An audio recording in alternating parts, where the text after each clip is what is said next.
Pessoal, tudo bem? Nessa questão, ele fala que a gente tem um plano cartesiano e nele tem um triângulo retângulo isósceles, de vértices A, B e C, conforme mostra a figura. Eu já vou grifar essa parte porque é um detalhe bastante importante, né? O triângulo é retângulo e isósceles, os catetos, que são esses dois lados, são do mesmo tamanho. Daqui a pouco a gente volta para esse fato.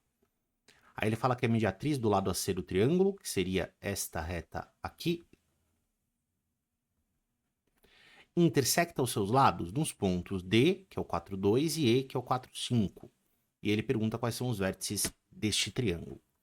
Bom, o que é a mediatriz? A mediatriz de um segmento de reta é a reta que intersecta esse segmento no ponto médio e que é perpendicular a ele. O ângulo reto da perpendicularidade já está indicado na figura, mas o fato de ser ponto médio, não. Então eu vou indicar aqui, ó, que esses dois pedacinhos são do mesmo tamanho. Para a gente continuar a análise do exercício, vamos primeiro relembrar uma propriedade muito importante a respeito de triângulos. Então vou fazer um óbvio aqui no cantinho para a gente relembrar um fato importante e notável sobre triangulinhos. Quando eu pego um triângulo, por exemplo, ABC, puxar ele um pouquinho mais para baixo, quando eu marco pontos médios de dois dos lados, por exemplo, ponto médio M desse lado aqui e ponto médio N de lá, quando eu ligo esses pontos médios, obtendo esse segmento MN, esse segmento MN é um segmento importante para o triângulo. Ele chama base média. E a base média tem duas propriedades que são relevantes para a gente. Ela sempre é paralela à base e o tamanho da base média é sempre metade do tamanho da base. Então são duas coisas que vão ajudar a gente pra caramba. Porque o lance da base média é que ela cria um triangulinho aqui em cima, que é o triângulo AMN, que é semelhante ao grandão. E a razão de semelhança é meio, né? Esse triângulo tem metade dos lados do triângulo grande.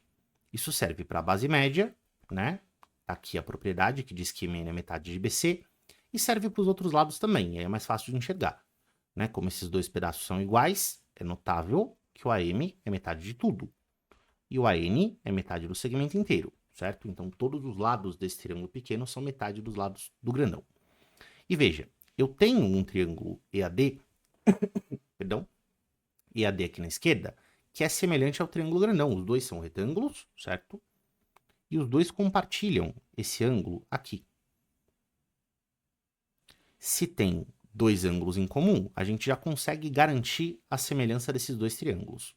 E a razão de semelhança, assim como no caso do triângulo da base média, é de 1 para 2. Porque eu tenho um pedacinho no triângulo pequeno e dois pedacinhos no triângulo grande. Então, esse segmento ED, que aparece aqui, né, ele é paralelo ao lado BC, opa, exatamente como a base média, né? Passa aqui pelo ponto médio, bom, esse cara é exatamente a base média que a gente estava discutindo. E se ED é base média do triângulo ABC, então essas propriedades que a gente verificou ali na observação feita no cantinho valem também para o segmento ED. Notavelmente, o fato de que esse tamanho é metade do tamanho do lado BC. Agora veja, a gente tem as coordenadas desses dois pontos, então é possível a gente calcular o comprimento desses dois segmentos. Mais do que isso, quando eu olho para as coordenadas que foram dadas do ponto E e do ponto D, eu percebo que esses pontos têm a mesma abscissa, o que significa que eles estão exatamente na mesma vertical. Né? Esse segmento, essa mediatriz que foi desenhada, não tinha nenhuma indicação disso no enunciado, mas de fato é um segmento vertical, é paralelo ao eixo Y. E, portanto, a diferença, né, das ordenadas desses pontos, só pegar esse 5 e subtrair esse 2, já me dá o tamanho desse segmento. Beleza? Como o ponto E está exatamente em cima do segmento D, eu só preciso andar 3 unidades para cima para sair do ponto D e chegar no ponto E, certo? Quando eu ando para cima, a abscissa não muda, né? Eu continuo no x igual a 4 e eu vou do y igual a 2 para o y igual a 5.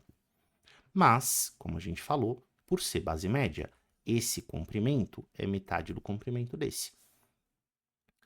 E como o triângulo é um triângulo isósceles, o enunciado garantiu isso para mim, eu sei que esse cateto medir 6 significa que esse cateto aqui também mede 6.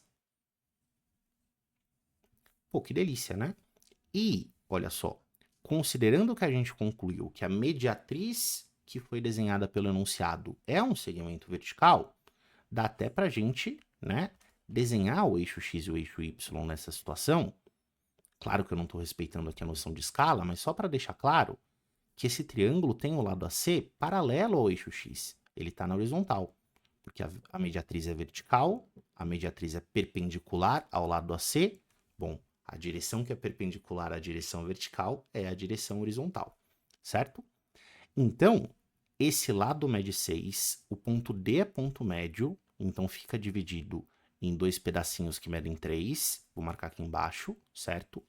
E o lado AC é horizontal, de modo que do ponto D para o ponto A, eu só preciso andar para a esquerda para chegar naquele cara, né? E andar para a esquerda não muda a altura do ponto, não muda a ordenada desse ponto. Então eu vou continuar em cima dessa linha, que é a linha do y igual a 2. Isso tudo, ó. Todo mundo que está aqui nessa reta tem y igual a 2, certo?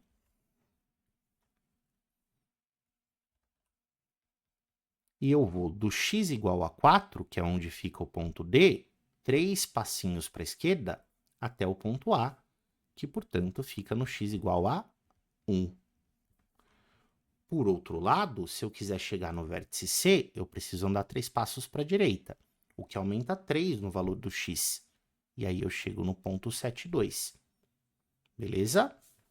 Continuando aí a nossa análise, veja, se a mediatriz é vertical, porque esses dois pontos, né, o E e o D, têm a mesma abscissa, e o lado BC é paralelo à mediatriz, ele também é vertical, né? E do ponto C para o ponto B, eu preciso só andar na direção vertical, só andar para cima. Essa medida 6, que é a medida do lado, ela vai incrementar, portanto, o valor do y desse ponto C.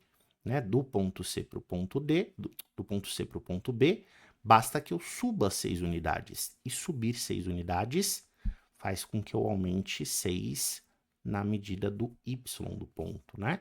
Eu vou aumentar 6 na ordenada desse cara. Então, veja, quando você tem esses dados dos problemas e você percebe pelas coordenadas que a gente está tratando de segmentos que têm o mesmo x, a gente sabe que esse segmento é vertical. Quando aparecem, né, pontos que têm o mesmo y, a gente sabe que a gente está falando de um segmento que é horizontal. E isso pode ajudar a gente a encontrar as posições dos pontos. Isso facilita, certo, essa movimentação no plano e o cálculo de distâncias e de coordenadas. Portanto, a resposta desse exercício, ele pergunta quais são os vértices, é que os vértices são 1, 2, o vértice A, 7, 2, que é o vértice C, e 7, 8, que é o vértice B. A resposta certa está lá no item B de bola. Tá bom? Presta atenção nas coordenadas, procura por essas situações em que a gente tem x's que são coincidentes ou y's que são coincidentes, porque isso facilita que a gente encontre a resposta das coisas. Beleza? Espero que você tenha gostado da explicação. Até mais.